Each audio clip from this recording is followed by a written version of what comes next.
Hey guys, it's 25 Invested. I'm here to talk about my portfolio and what I do and why I do it. I go by a core and a satellite portfolio. This is the core. These are individual satellites on all sides of the core.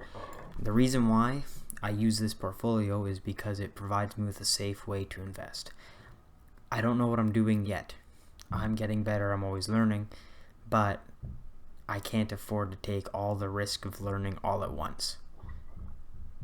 I feel like other 25-year-olds might be able to agree with me on that, which is why the core and satellite portfolio, I use it maybe a little bit too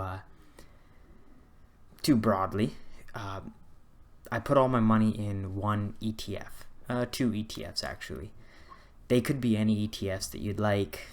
They might not even be an ETF. It might actually be an individual stock that you just want as your core. In this case, me in purple is XEQT and VIG.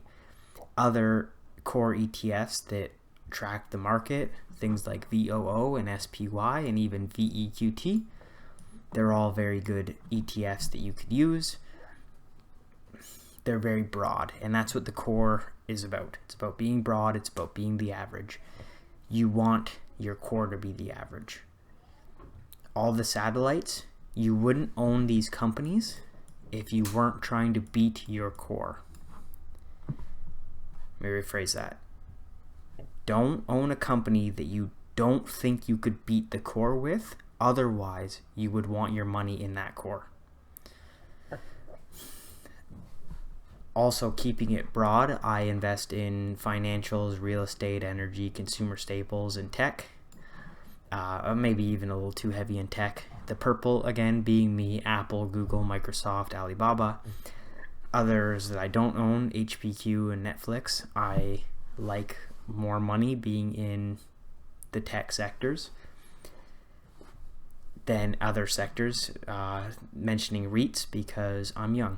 I would like to grow the wealth, not hold companies for dividends. Financials kind of the same way, so I try to keep an average of about 2% dividends, but that's besides the point. The idea is that I'm trying to learn how to pick stocks. I'm trying to learn how to beat my core ETFs and learn to invest in a safer manner. That core for me is 50% of my wealth, and I'm rebalancing it all the time. A lot of the companies that I bought, the individual stocks, are beating my core, which means that I'm adding more money to my core than my ETF, than my singular stocks. That's okay. That's good, actually, because it changes. Sometimes tech might be going on a huge run, and financials is going on a huge loss. That means that we have the chance to buy financials when they're a little lower. Just the same as REITs and energy and consumer staples.